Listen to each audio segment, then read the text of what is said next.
Some guys will tell you, well, I've been doing this for 20 years by myself and blah, blah, blah. Really? Yeah. How successful have you been? Are you tired? Yeah. Do you get to take vacations? That's always my first question. Does your wife like that you do this by yourself? That's my second question. If you care about what you do, you will naturally be great at what you do. The United States is like the Wild West of Yeah, it is. HVAC. Like you just do whatever you want to do, you know? A perfect testament to that is the fact that I got my HVAC license. It's kind of yeah, that's true. Yeah, the industry's changing, right? And you have two choices. You either jump on board or you don't. And if you don't, you're going to be left behind. How do you go about that decision-making process? Does it benefit the industry? Does it benefit the people in the industry? If the answer is no, then I'm out. Welcome to FieldPulse, my friend. Good to have you in. Thanks for having me. Yeah, live studio audience. Yeah. Yeah, sure, they're an audience. So, wanted to figure out and get a little bit of history and then the present and then the future about HVAC Tactical. And more specifically, let's just start with you, Mr. Ben Poole. How did you get into HVAC? What most people have, a father or a relative or somebody that gets them into it. I didn't, but how did you get started? Well, I invented HVAC back in the early. There it is. No, I'm third generation in this business. My grandfather was a master tin bender. Okay. So he was a sheet metal guy. And started making ductwork, started working on equipment. And then my dad got involved in the business. And then my dad ended up taking kind of what my grandfather had started with his clientele and stuff like that and rolled it into a legitimate company. And then my dad had that for about 20 years. And so I grew up in this business, sweeping up a shop, learning how to make metal, learning how to run service calls, install stuff. And then, so I ended up starting my own company in 2009, I guess. Okay. Yeah. And that was the first company that I ever owned. So Awesome. So your granddad and your dad, were they service businesses in people's houses? Were they making stuff for other contractors? What were they? Both. So my grandfather, being a tin bender, would basically walk onto like a new construction site and say, "Hey, who's making your ductwork?" And they would be like, "We don't have anybody." And he'd be like, "Well, here's my card." Right. And that's how my grandpa started. He would just straight up soliciting his services. Right. All right.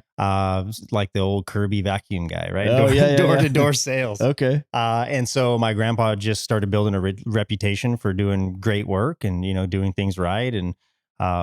And so that my grandpa was all about the work and the craft, where he didn't really care about the business side of things, right? He didn't want to do paperwork, didn't want to deal with any of that stuff. And then so as my dad started getting into the business and actually went to school for HVAC, then he kind of took what my grandpa had already established with the clientele and already having this base of people, right? And then there was also other contractors who would hire my grandfather. My grandfather had this flatbed trailer with like a portable shop on it. So he had a Pittsburgh, he had a brake on it, had a layout table with an umbrella he'd put up. And so he could fabricate your ductwork right in your driveway. Sweet. So these other HVAC contractors would call and say, "Hey, I need a transition made for this," right? So my grandpa would show up on site, take the measurements right there, build it in the driveway, and then be done and take off. And go. Yeah. That's it. And so, so there was definitely an aspect of not only installing ductwork and fixing things for customers, but also having, this kind of subcontractor mindset of like, hey, we're just here to facilitate what you guys are doing. And that was a huge part of, even when my dad kind of took everything over and started a legitimate company out of it. There was a huge part of that was showing up on job sites for the day and making metal for people, and that's where I learned how to weld and how to build sheet metal. And yeah, it was different. All right. Sure. So you probably got some galvanized in your blood, literally. Yes. Some galvanization. Yeah. So you live in Austin now. Is that where you're from? Is that where you're from? No, I'm originally from Southern Arizona. Southern Arizona. Yeah. Okay. So but don't hold that against me. I don't. No, don't worry about that. Arizona is just hot. That's all I know about Arizona. Well, Texas is hot too. It's just a different hot. Yeah, it's definitely a different hot. You living in Austin, get the full effect of that. So you just went over, you started your business, you said in 2009? My original business I started was in 2009 in Arizona. Yep. Okay. And you've mentioned that you've done that twice now. You've started 2 businesses and sold them, correct? Yes and no. So the Okay. first one, yeah, we started it, we built it, partnered with a guy, separated from my partner, ran it for a couple more years, and then sold it back to the original partner. Quite the merry-go-round in that whole ordeal, This sounds like but I it. learned a lot from the process. And from there, I moved to Texas, started another company with my dad, Okay. and started that in 2013, I guess it was. And yeah, just built that up, and then about a year and a half ago, my dad and I decided to go our separate ways. And so I kind of just took some time off, figuring out what my next move was. And yeah, so Alright. sometimes it's hard, though, to walk away from something that you put so much blood, sweat, and tears into, I can speak But to that personally, man. When I made the decision to come work here at FieldPulse, I had my handyman business, and it's very successful. And it was the most successful in terms of, yeah, I was making money and I was doing very well, but it was also just I could depend on the business, sure. and it was unlike anything I had ever done because I had come from construction, so like project based. I'd go to the same place for 6 months remodeling a house or doing a big build or something like that. And so this that handyman business in just in its I don't know the word perpetuity, I guess, or a repeat business and the reputation that I had, and man, my body just was tired. And but there was a I think all trades will beat you up over time, yeah, right? they do. And you have to kind of have an exit strategy. So it's like, do Yeah. you want to be a service technician for the rest of your life? And some people love it, right? Like I have a friend, Angel, out in Fresno, California. We just got done filming some stuff with him, which will Hmm. air here real soon. But he's been in the business for, man, his company's like 21 years old. Really successful company, right? He's probably got, I don't know, man, probably 70 employees, but he's still in a van running service calls every Yeah. day, right? And he's the owner. And when he goes to people's homes, he doesn't tell people he's the owner. He's Yeah. just there as a service guy, right? He doesn't have to run service calls. Not with He 70 guys he working for you. chooses to run service calls, right? And Yeah. it's that mentality of like just genuinely loving what you do every day, Yeah. that he just makes the decision to go do it. Like he doesn't even have to come into the office. He's got his whole company is run. Like he's got people for that, right? But he chooses to do it, and there's Yeah. something respectable about that for sure. That's me. And I've traded a handyman business for now.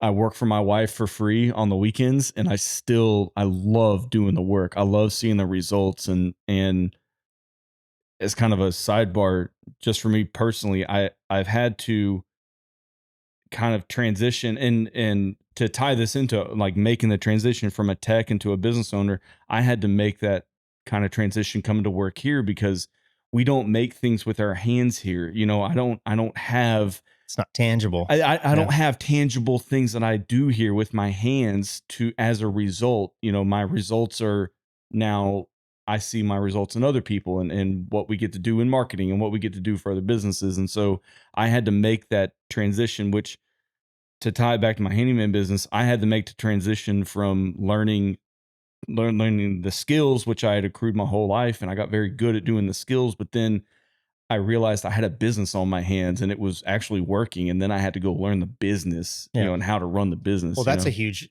problem in our industry, right? Like Yeah. guys are incredible service technicians, Yeah. and they get this, whether somebody plants it in their mind or they just get this wild bug and they just like, hey man, I can make more money doing this on my own, right? I'll have more time on my hands if I can do this on my own.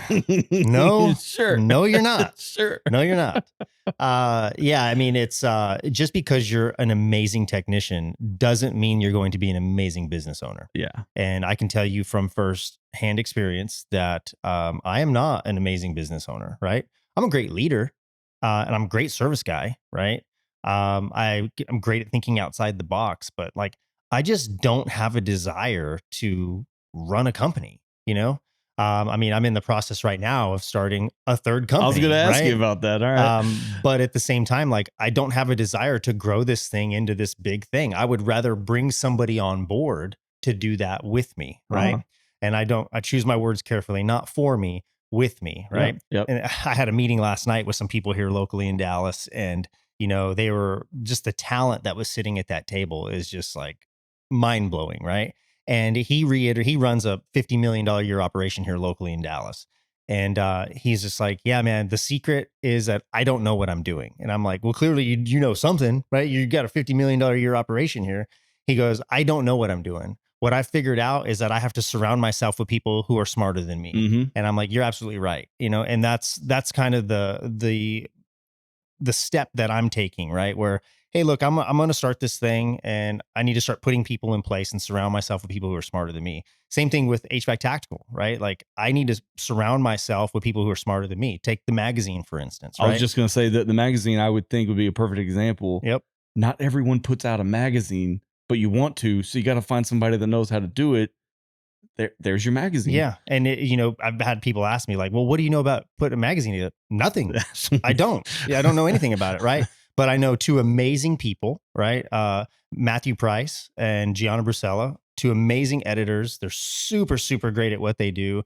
They're smart, they're intelligent, and they're reliable. You know what I mean? And they just have a passion for this. Mhm. And it's like, well, why don't I just partner with them and have them help me do this, right? And we're working on our, I think, one, two. This will be our third episode. Our third issue is about to drop in August, Okay. and together as a team. And so far, every issue's been fire. Yeah, it has been, And man. so we're excited to see what all this pans out to be. But Yeah. this is a prime example, right? Surrounding yourself with people who are smarter than you are. And I mean, sometimes they both have English majors, and it's like sometimes they use words I'm like, I don't even know what that is, and I secretly googling the word. I'm like, oh, okay, I get it now.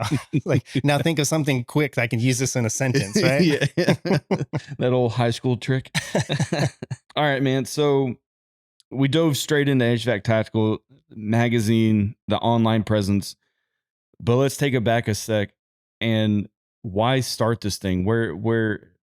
Why and where, how? All the questions about starting HVAC Tactical from the first time you created the Instagram account, assuming that's where you started. Yeah, I mean, the original thought was probably January of 2018. um Sitting in my office, slow season, right, in the Okay. contracting world, right? And not a whole lot going on. I'm just tinkering around. I was looking for HVAC apparel, and couldn't really find a whole lot. And the stuff that I did find was like kind of cheesy. And I thought, man, how cool would it be if we just came out with like this, like, really cool swag for the trade, right? Just something that represented what you did every day, that you do so passionately, that you just love, but it was also cool, right? Something that you would want to wear to Yeah. work. There's carrier hats, there's train hats, there's All the corporate Mitsubishi, stuff. yeah, all the OEM stuff, right? Yeah. But if you're and then the infamous Honeywell hat, right? If you're And the but Copeland hat. Yeah. but at the end of the day, like, if you're a train guy, you're not going to wear a carrier hat, right? And if you're ABC company, you're not going to wear a XYZ company hat, right? So it's like you're kind of limited to what you're willing to put on your head based on brand, right? Mhm. And so I thought, man, well, what if we just created like a brand that was like neutral, a brand that just represented the trade, not an OEM, not something specific, right? And so I thought, okay, well, if we did that, what would that look like? And so from January to October, I just really just stewed on this whole thing and just said, what would this look like? How would we roll this out? And then I was like, we got to come up with a savvy name. And then we just hit me HVAC Tactical, because tactical is a mindset, right? Mhm. It's not military, it's not weapons, it's not SWAT team, right? Being tactical is a mindset. And so that's kind of where everything stewed from and where it came from. And yeah, I mean, it just kind of came from all that. And then at that point, we launched in October, and that's when we launched the Instagram. I started working with my attorney. I said, if we're going to do this, we're going to do it right. I trademarked the logo, which has been ripped off many, many times at this Really? point. Oh yeah, and it's always by somebody out of country. Sure. So, Sure. but so it limits you on what you can do. But Yeah. Your reciprocity. Yeah. yeah, my attorney's just like, just leave it alone, dude. So it's frustrating. Yeah. I can only imagine, man. So yeah, so we just decided to do that, and then man, it just started building. People thought it was cool. People loved the name. People loved the logo. And then what the brand just stands for. And I've always just my whole career, I've been focused on what's best for the clients, right? What's best for the consumer of the trade. And now at this point, and really over the last 5 years, my focus has shifted, where now I'm really focusing on the men and women in the trenches in the trade, right? The contractors of the trade. I want to go to bat for them. I know what it's like being in the field, not having somebody have your back, right? Yeah. Um, Really kind of being crapped on, not people not appreciating what it is that you do, and undervaluing your skill set. And I think that's really what the tactical brand stands up and says, "Hey, look, you are valuable, right? We're going to do our best to push this out there and say, show you that the world that HVAC is not only a valuable skill set and a valuable trade, but also HVAC is like cool. Yeah. HVAC is cool to be in, right? Yeah. And it can provide an incredible living, Yeah, right? it And really so, can. so yeah, we're just trying to make HVAC sexy again, right? So Bring it sexy back. and I feel like we've done a pretty decent job at that, you know. But what the tactical brand is doing doesn't happen without community, and the community is really where it's at. And we've worked real hard to help build this community online and social through social media. Um, and so with that, it's like we have to be real careful how we navigate the waters when people enter the community trying to cause discourse and trying to break the community apart, right? Yeah. And create division. and Yeah. and so, I've been caught in the middle of a few guys, and I'm like, not getting involved in this, dude. Like, you guys need to figure this out because you're both prominent figures in what we're doing here. Figure it out. Act like men, you know? Yeah. I just think, pride and ego are a real big problem, right? They are, but what I have witnessed personally is people make that change, that metamorphosis, that change where they take the pride and ego, and it's internal, it's selfishness, it's conceitedness, and Yep. then when you can turn, and it's so much more powerful when you can turn that out to somebody else, and you can, in the simplest form, is hiring a young guy and is teaching him and showing him the ropes, and not, yeah, you got to have fun with him, and you got to, you got to play your pranks, and you got to have fun while you're doing it. But at the end of the day, he needs that new guy, that new person that you're there with, that you're mentoring, needs to have picked up so much stuff during the day that on his way home or on her way home at the end of the day, they're still trying to process. They're going back in their mind of their whole day, and they're thinking, they're just reliving their whole day. I used to do that when, of all the things that I've done and all the different things that I've done, I even had my HVAC license for a little while, and even learning that kind of stuff, I would just sit there at the end of the day, getting home, just sitting at the table, reliving what I was doing all day, and just picking and pulling it apart, parsing it apart, paying attention to the details, rewinding, things in my head. Yep. You, as the person that has the knowledge and has the pride and has, the skill set to do it, that's great. But what's it worth if something happens? What's all that knowledge and all of that pride and everything worth if something happens to you and you can't go to work anymore? God forbid, get in a car wreck, or Yeah. an accident happens. You'll be so much more fulfilled knowing that you push that knowledge onto somebody else, Yep. and then you crest that knowledge when you see somebody else do it, and you as a leader, you as a mentor, go to say, open your mouth to tell somebody what to do, and they say, I know, you already told me, I'm already doing it, I'm doing this step 1 right here right now, or I'm on step 7, of what you taught me how to do. I'm having a little bit of trouble, but as soon as I get this step 7 done, I already know what step 8 is, and you can just, yeah, all right, well, I got other stuff to do. I'll see you later, and it's Yeah. so I think good. if people can pause maybe like 3 to 5 seconds before they respond to somebody and just really Yeah. think about what they're going to say and be a little bit more intentional with your words, right? And more intentional with your intentions, right? Yeah. So, yeah, there's just some people, man, in this world and in this trade that are just their sole purpose is just to beat people up, right? It's just to Yeah. break people down. And for me, man, I'm just trying to build people up. I'm trying to encourage people, I'm trying to lift up the trade. I'm trying to leave the trade in a better place than what it was when I got here, Mhm. right? Because there's been a lot of things in this trade that have not changed. And a lot of that is due to Well, this is just the way it is, right? Like we've been doing this for This is 30, the way 40, I was 50 taught to years. do it. Yeah. And it's like, well, first and foremost, the old guard is now changing, right? So there's new people stepping into the roles of leadership in this industry.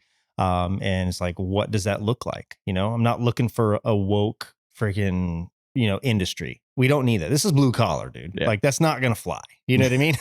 Results matter, not anything else about who you are other than do you do the work? Yeah, do the work. But yeah, at the end of the day, man, I'm just trying to build people up and just encourage and motivate and just get people to truly be great at what they do and care about what they do. If you care about what you do, you will naturally be great at what you do.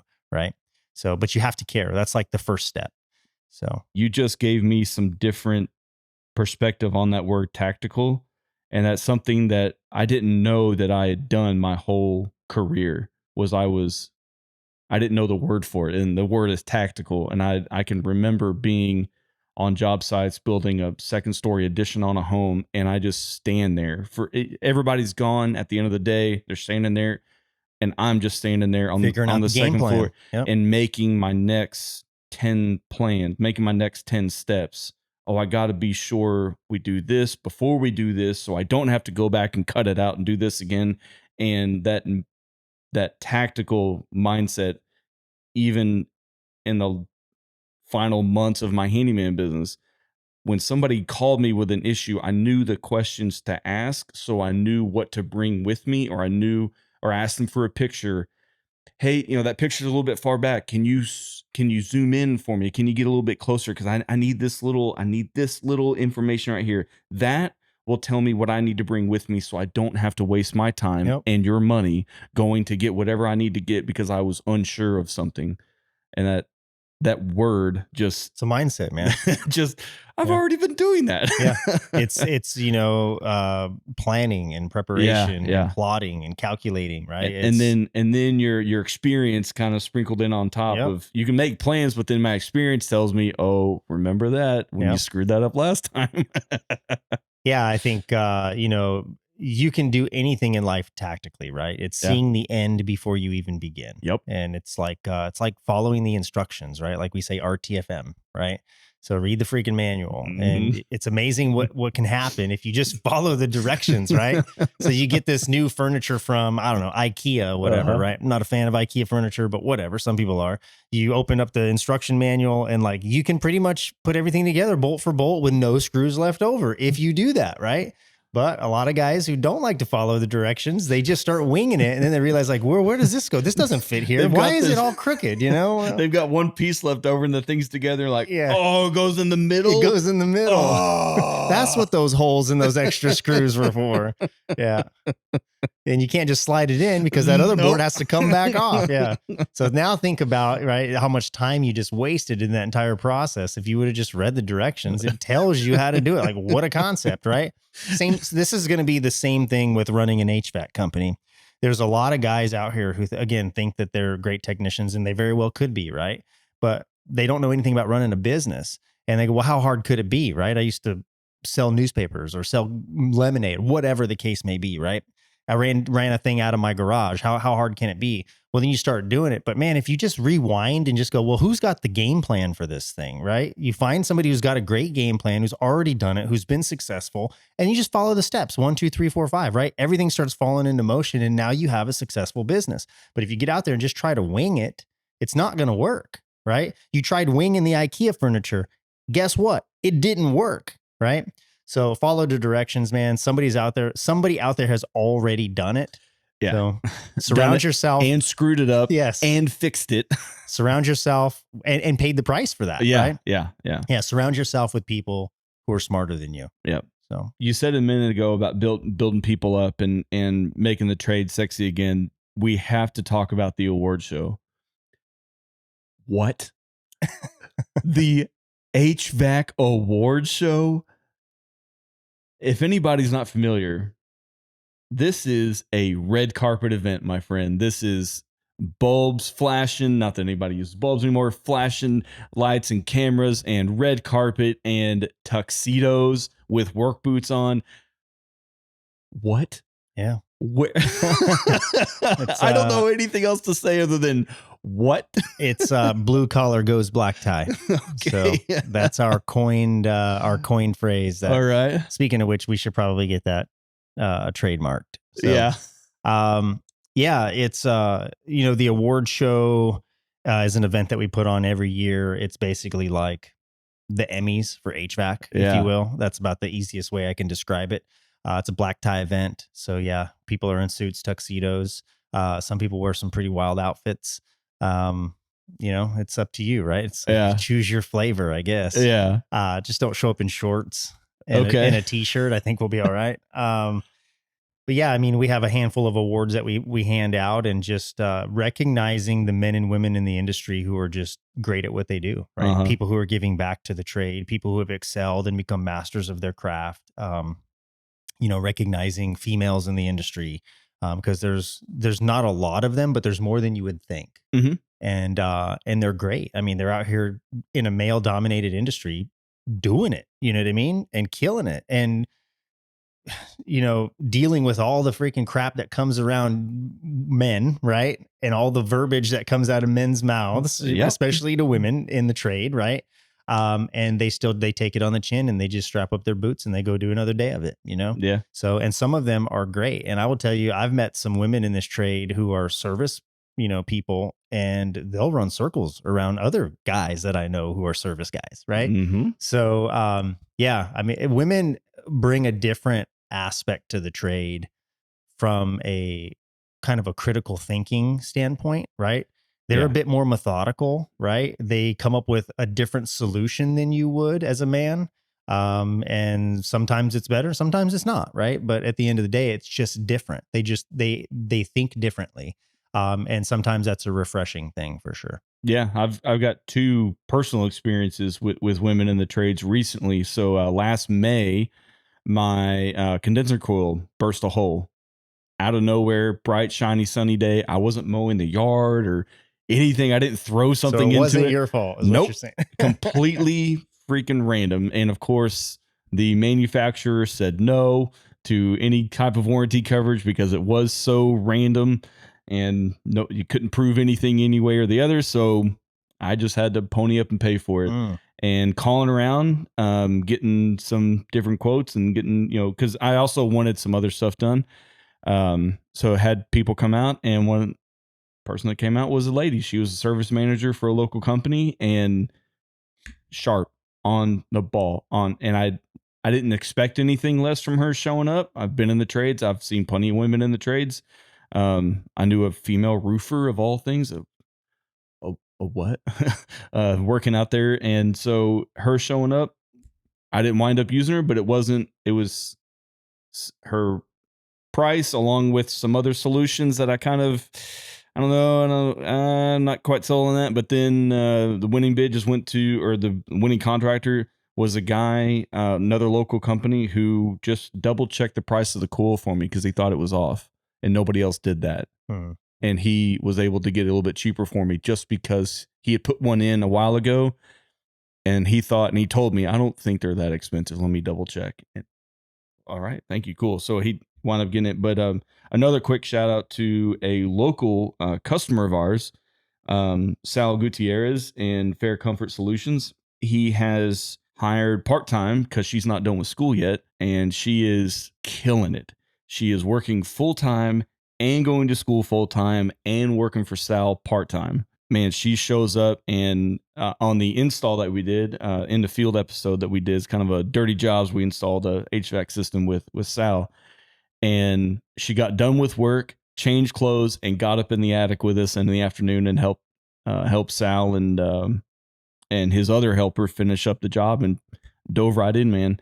Learned a couple new things that she hadn't done before, and all I had to do, I was even up there working with him, trying to get buttoned up by the end of the day, and had a couple things to do, and I pointed her in the right direction. Sal was off doing other things, so I gave her my little piece of advice on how I would do this from having done this before. And I asked her, you good? Yeah, I'm good. All right, I'm gonna go do something else. And 20 minutes later, it was done, and she's asking, what to do next. And I'm just thinking, I was genuinely impressed, thinking, you've already worked 9 hours today, and you're here.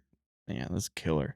Yeah. Some people Absolute just have killer. it. Yeah. Some people do and some people don't. Yeah. You know what I mean? Yeah. So And she, just so you know, she got the job because she's younger. She lives with her parents. She's going to school, and their heat went out during the bad freeze we had a couple years ago.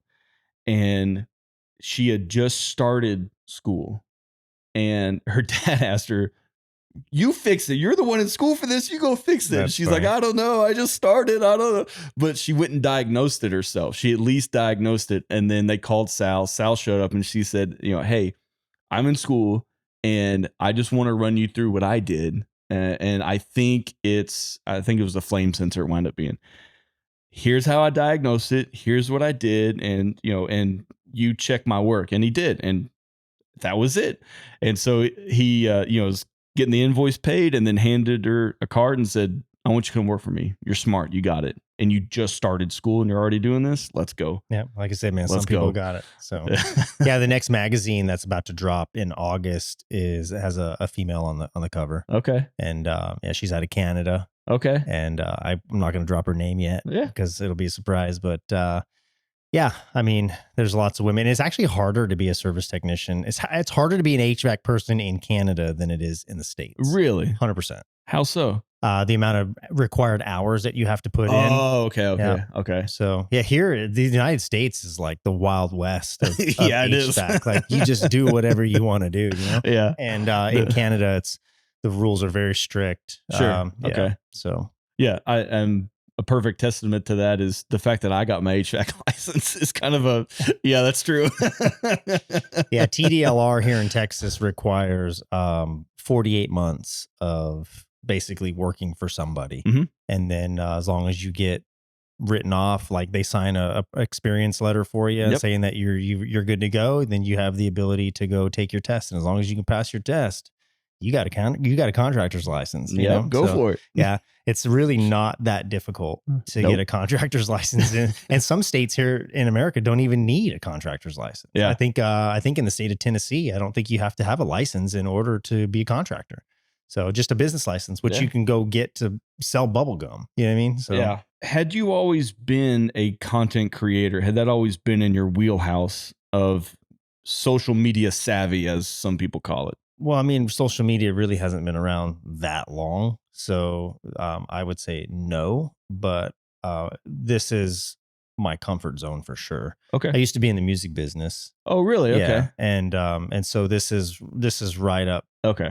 I mean, if I'm being honest, this is my comfort zone. Right. So being in front of people, talking to people. And I have this weird ability to like, I don't even know if I call it an ability, but I have this weird thing about me where like I can be an introvert and an extrovert all in the same day, right? It just depends on the crowd. It just depends on how I'm feeling in the moment. But for the most part, I'm pretty reserved. But then I have these moments where I can be totally like the center of attention in the room and like everybody's laughing and we're having a good time. And then I'm like 15 minutes after that, I'm like, okay, I'm done. I'm ready to go, chill out. But yeah, I mean, I enjoy it. I think more than anything, it's I think as I'm getting older, I don't so much like seeing my face on screens or cameras or magazines, Okay. right? Um, I think for me, it's like I want to just kind of take a back seat and just be the guy who's in the background, just making things happen for people. And then, lifting up, you know, young guys, right? Like my trusty apprentice over here. Mm-hmm. So, yeah, just lifting up other people in the industry, shining a light on them, recognizing them for the things that they're doing in the trade Yeah. and the impact that they're making. But yeah, I feel like the bigger this thing is getting and the older that I'm getting, the more that I'm just ready to take a back seat and let all these younger kids do what these younger kids do. Yeah. So. Which is a lot better than what some of us older guys can do. So through this process, this journey, I hate to use that word, but through the process and the journey of HVAC Tactical, what do you think is the hardest lesson you had to learn through all of it? If you had to pick one. Oh,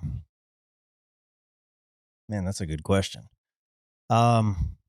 I think the hardest lesson through everything that I've learned is that I cannot do this alone. And number one, first and foremost, is I need to make sure that my spiritual walk is where it needs to be. My faith is super, super important to me, right? And so when I say that I can't do it alone, like I need the Lord on my side, right? And meaning that I also need to act accordingly, right? Sure. With integrity and proper morals, right? And stuff Mhm. like that. I'm not saying that I'm perfect by any means, but I try anyway. Yeah, we all So, try. and then also, you need people, right? You need to rely on people. So you can't run a business by yourself. And some guys will tell you, well, I've been doing this for 20 years by myself and blah, blah, blah.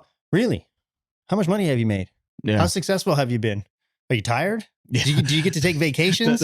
That's always my first question. Does your wife like that you do this by yourself? That's my second question. So it's like you really can't do this by yourself. You know what I mean? Like if your objective is just to go work like a slave, sure, go do it by yourself, That's pretty right? easy to do. 100%. Anybody can do that, Yeah. right? But if your objective is to build something that's substantial, to build something that's of value, like guys will be in this trade for 20 or 30 years and you're a 2 or 3 man shop. And then you're like, well, I'm going to sell my business. Well, guess what, dude? Your business isn't worth anything. And You're selling a job. I hate to be that guy to tell you that. And I'm not trying to slap you around, but at the end of the day, it's just not worth anything. And you're Yeah. going to get somebody who's going to offer you pennies because what are they really buying, right? They're buying your phone number, they're buying your customer base, and then they're buying you. Right. And if you're ready to retire, then a third of that value is gone now. Yeah. Right. So at the end of the day, you have to have other people. And that's one of the most important things that I've learned, not only in an HVAC company, but even in HVAC Tactical. Right. Like I need people. I can't do the magazine by myself. Mhm. Right. I can't run the brand by myself. So I have to, and reality is without the community, the brand doesn't exist. Right. So the only reason the brand is what it is today is not because of anything that I've done. That's like, I'm this great guy and I'm a guru and I know how I'm an entrepreneur. Not any of that. Right. The reason the brand is where the brand is because of the community that rallies around the brand. If the community leaves the brand's done. Mhm. Right. And I've recognized that and I accept that. And so, at the end of the day, like I have to do what's best for the community. I have to stay authentic. I have to stay genuine. I have to do what's best for them. And that means making decisions like the award show and the magazine. Like I don't do any of that for the money, right? If I did, I would have stopped this a long time ago. Yeah. I mean, it's not like it's a huge profitable thing, right? You're not making $1 million a month? What are you talking I about? wish. Yeah. When you see me buy a Lamborghini, you know I'm making money. No, used, easy. No. No, not a cheap Lamborghini. So yeah, I mean, at the end of the day, man, it's about the people, it's about the trade, it's about the industry, and that's the way it will always be for me. Yeah. And so I've had a lot of people approach me trying to buy Tactical, offering to throw money at me as to come on as like as like an investor. I'm just not interested. I'm just not interested in that because to me, it's not about the money. So Yeah. You just said something there, talking about making the choice to go in the direction of the magazine and the award show and your partners and FieldPulse in particular. How do you go about that decision making process? Is it different for the magazine than it was for the award show? Is it a similar situation? I've never done any of these things, so I don't know how the process goes. But then also for you personally, are you the kind of guy that you sit back and you just said you're an introvert and an extrovert. Do you take that introverted energy and sit back and calm, cool, collected, think about things, stew on things for a while? Or are you more of the gunslinging entrepreneur, the extroverted type of like yeah, throw enough shit against the wall and see what sticks? Let's go, let's go, let's go. I can do both. Okay. I mean, and I've done both, Okay. right? Okay. Sometimes it works and sometimes it doesn't. Yeah. So I think as I'm getting older, there's kind of a slow down effect where you're just kind of being a little bit more There's methodical about wisdom. things. Yeah, That's for wisdom. sure. Mhm. And again, boils down to like my spiritual walk, right? And Okay. just like really soaking in godly wisdom, right? There's wisdom of the world and then there's wisdom of the Lord, right? And at Mhm. the end of the day, like I would rather have wisdom of the Lord. I'm going to make better decisions that way. And Safer so, bet. yeah, 100%. And so for me, it's whenever I walk into a situation where somebody's offering something or wanting to do a partnership or something of that nature, I look into every opportunity with really two questions, right? Is number one, does it benefit the industry? Right. If the answer is no, then I'm out. Number two is, does it benefit the people in the industry? Meaning the people in the trenches, right? Your audience. Yeah. Correct. Okay. If the answer is no, then I'm out. So it really has to be a yes to both of those, right? And then really above and beyond all that is what you're asking me to do or what you want to do. Is it ethical, right? Like is there going to be a problem with this, or are people going to look at this and say, dude, you're ripping people off, or whatever the case may be. Like I have to operate my life with integrity. That's like super important to me, and I will not be part of something that is not integrity driven. So I have at the end of the day, I don't have to answer to the people of the trade. I have to answer to the Lord. Mm-hmm. Right. And so for me, like that's more important. And it's like for years and years and years, I always thought, in my mind, it was like, well, HVAC is who I am. Right. I wrapped up my identity in my craft and in my trade. Right. And I was just, everything I did was HVAC, HVAC, HVAC. Right. And this was all before HVAC Tactical. Mm-hmm. So this was just my life. Right. And my family suffered from that. My marriage suffered from that, right? Relationships suffered from that because I was just so focused on being successful and building this company and like, oh, I got to go do this job. I can't make the kids' recital tonight, right? Like, well, the job's got to get done. I got to make money. I got to pay the bills, right? And it's just like, yes, you're not wrong, but right. And so over the last few years, just again in my walk, right, and just learning and getting that wisdom that I've been searching for, that I've realized that I HVAC is not my identity. HVAC is what I do. Mm-hmm. It's not who I am, right? And who I am is I'm a child of the Lord, and that's where I am. My faith and my spiritual walk is number one priority in my life. And I would walk away from all of this tomorrow if God told me, I need you to leave and go do this. Go be a plumber.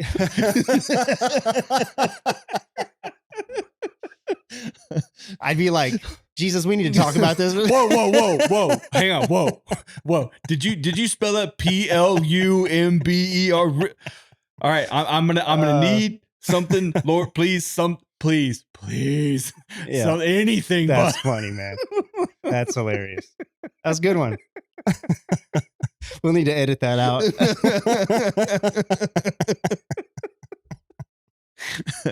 I say that with humor, but also I can say I endured a similar situation, similar pivotal moment in my life where I had a conversation with somebody and they asked me, tell me about yourself. And I started telling them about what I do for work and what I do, and they just said, well, stop. Yeah. You're not telling me about you. You're telling 100%. me about what you do. And I've got to a point where I've stopped asking people what they do because I've learned that wraps up people's identity in their occupation. Right. And a lot of times it becomes like this, like measuring stick, right? Of like, well, tell me what you do and I can pretty much figure out how much money you make. And then do I make more money than you do? Right. Does that make me more important than you? I think that's the world we live in today. Yeah. Right. And so calculating 100%. And it's like, crazy. oh, so because I make more money than you, all of a sudden I'm more important than you are, or like I can throttle through life faster or better than you. It's just like, I feel like that's where our culture is, right? It's all about how much money you can make, and that success somehow defines who you are. Yeah. And it's just like, dude, it doesn't. I hate to be the one to break that to you, but some of the most unhappy people in life are the richest people in life. Met right? them. Yeah. Yeah. And so we can save some of that for the podcast later. Sure. But being in the trades, I wanted to say two things about something that you said. Number one, being in the trades, you have to be genuine. You have to be authentic. You can't fake it because the people in our industry, they'll know. They sniff it out immediately. And I would argue faster than if you had to group people by like industry or, trade or profession or whatever.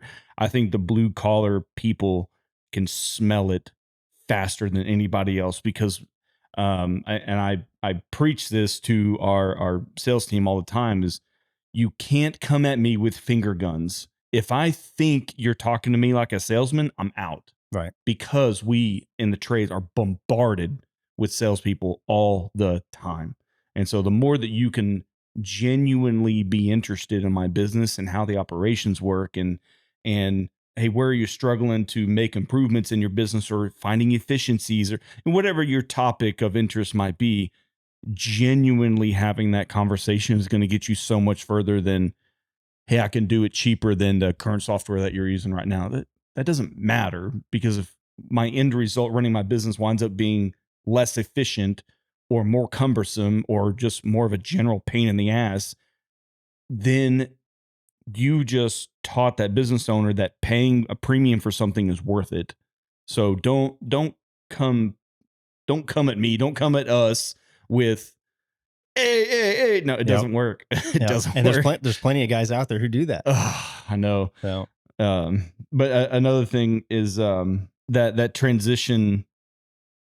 A lot of things that we've said throughout this whole thing, I keep transitioning back in my own mind of being of turning yourself from a tech into a business owner, and and then in the process of becoming a business owner, you have to hire people, right? You have to yep. take care of the people that work for you, right? And I this is where I was going with it. I see this conversation online a lot. I try and get into as many forums, as many Facebook groups, as many try to be as plugged in as I can into the industry and into the trades. And I see a constant theme among, and I can tell just by the sentence structure and how they're writing it, and then what they're saying about, these are the old guard, these are the old way of thinking of, don't put too much time and effort into training somebody, don't give them too much responsibility because they'll leave you for $1 more.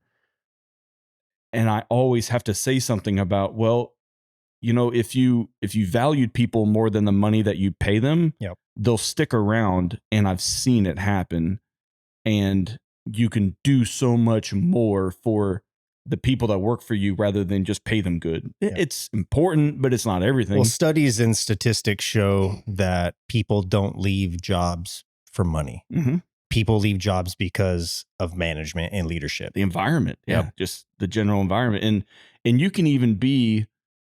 And I don't know how this was possible, but I experienced this with a subcontractor of mine. He had to shut down his business and start a new business because he got in a vein of bad people working for him, and he couldn't he couldn't dig himself out of the hole that he had dug with just this, God, these people that work for him, and everybody was antagonistic at one another. And he realized that he did it to himself, and he Mhm. realized, he hired people with all the wrong expectations and put him in all the wrong roles and this and that. And so he thought the easiest way out was just, I'm just going to dissolve this business, let everybody go and just start fresh from the ground up. Yeah, I'm not saying that you shouldn't hire people based off a skill, but I'm saying that the skill should come secondary.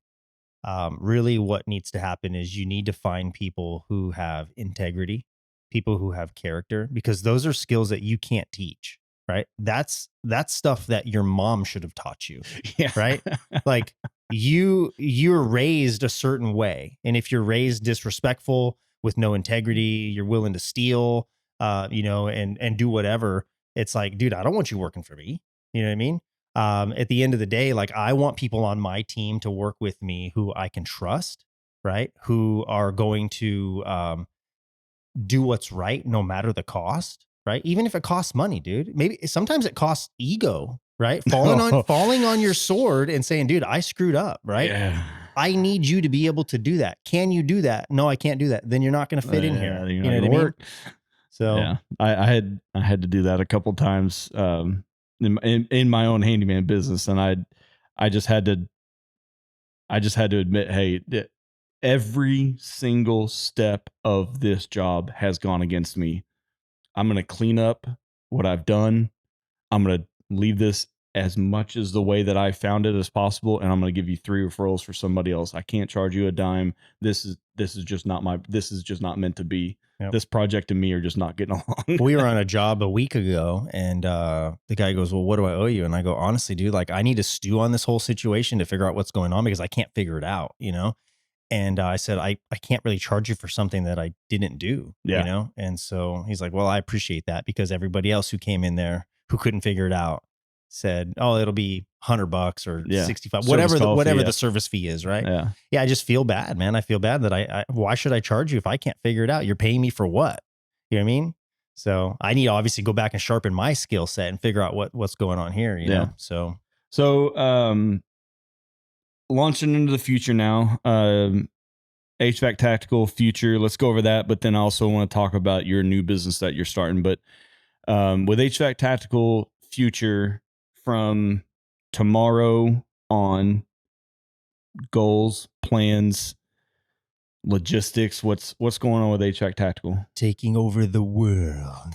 Uh, I mean, at the end of the day, I want the tactical brand to be to HVAC what Red Bull is to action sports, Okay. right? So I want it to be a household name in the industry, like Carrier or Lennox or Honeywell, right?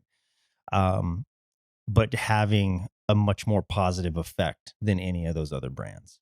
So when you think of HVAC Tactical, I want people to think of the encouragement and the motivation and the positive impact that this whole thing has left on the industry, right? And just elevating the mindset of the trade. Hmm. Um, so the future is we got the award show cranking, we got the magazine cranking, still got the swag game, which has basically become the marketing piece of this whole thing at this point. Okay. And then we're currently exploring an opportunity with training, bringing on some stuff on that realm. um yeah, and there's a few other things that we have up our sleeve that I really can't talk about, but Sure. yeah, I mean there's no shortage of trying to change things in this trade, right? But I'm not trying to duplicate what anybody else is already doing, right? In Yeah. fact, just last night I was asked, how come I don't make technical videos and this and that? I said, dude, there's 1,000 people that make technical videos. Like, you don't need another one, HVAC school is amazing. How do you and I can't compete with Craig that. Migliaccio, right?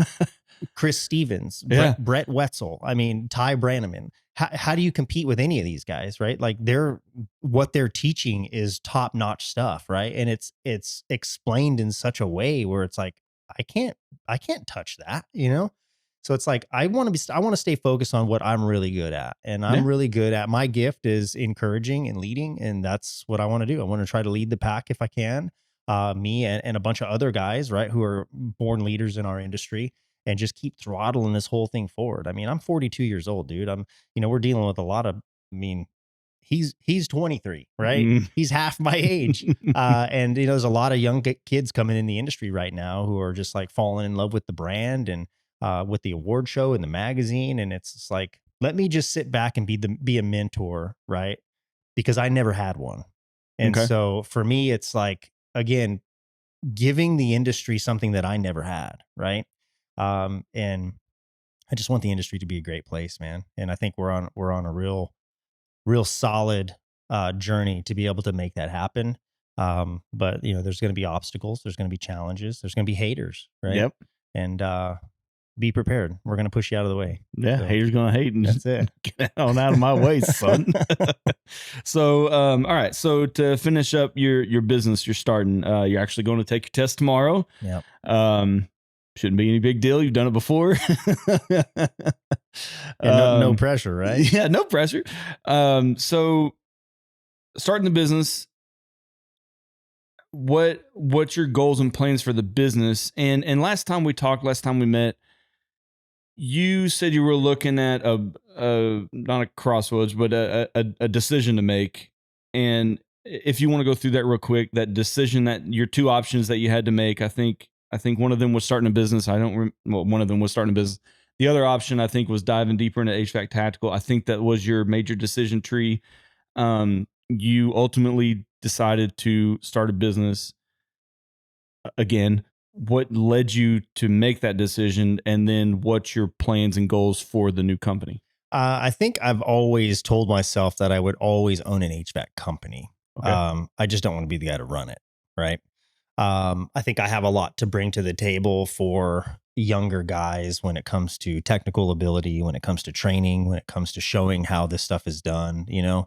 Um, and then whatever I know on the business side of things, right? But right now, I mean, being kind of taken a step back away from the company that I was running with my dad. I mean, I still have a huge influx of like referrals that come my way, right? Some of them I give away to other people in my local area, and some of them I just use a friend underneath a friend's license, and we go do work accordingly. But it's like, man, if I'm going to keep getting this influx of stuff, like it just makes sense for me to go do the work or have somebody on my team go do the work. And then we just start building something from the ground up. And again, I'm not trying to build a $20 million a year operation, right? I just looking to be able to still get out there and do some stuff, turn some wrenches, make some great content, right? Out Yeah, of some stuff like that. But, and still be able to help use my skill set to still help consumers, even though I'm really changing my focus to help contractors instead of consumers now. So, sure. so yeah, I think that's really kind of what led it, into that. I think for me, it's like, if I'm out here doing this stuff, it's like, I just need to do it for myself and not through somebody else and not having to buy parts underneath, my buddy's account or whatever the case may be. It's like, let me just do this. And I'm super grateful that my friends have stepped up to the plate to help me do all that stuff. But I think ultimately it's like, I don't like to have to rely on other people. Sure. And I think that's really probably one of the base things for me is like everything I've ever done in my life is because somebody let me down at some point. And by no means has anybody let me down at this point, but in this certain thing we're talking about. Sure. But I think just for me, it's like, I just don't like to have to rely on other people because at some point people let you down. And so for me, it's like, if I have more control of it, then I can't really let myself down. And if I do let myself down, I have nobody else to blame but myself. So, Yep. yeah. um, do you, and so, okay, future of HVAC Tactical, future of the business. Let's talk big 30,000 foot view, future of the trades. Um, I personally see a very bright future for the trades. We all know it's necessary. We all know, people need plumbing and electric and a cool place to sleep at night. And that's kind of a given. That's a baseline for the industry. But um, I am very encouraged and I'm very enthusiastic about the young kids coming into the industry. They have an ability to comprehend, learn, attach themselves to all the new tech that's coming out. They can adopt it, they can learn it, and they just understand it faster than I see people like our age, because I'm right behind you at 39. And so I can figure this stuff out on an iPad. I can figure this stuff out on these smart thermostats. I understand it, I get it, I do it, but I think there's just another level of understanding. There's another level of being intuitive about all of these modern electronics that's not just coming into HVAC. I mean, it's coming into water heaters now. It's coming Yep. into electric panels that, breaker panels that monitor themselves, that kind of thing. And it's getting a little bit above my where I feel comfortable with technical understanding of software even though I work for a freaking software company. Um, but Well, technology has changed the game for sure in yes, every yeah. industry, right? And unfortunately, HVAC is probably like the last industry that has been affected by technology, and partly because everybody in our industry is so slow to change, right? Mhm. And they're so hesitant to change.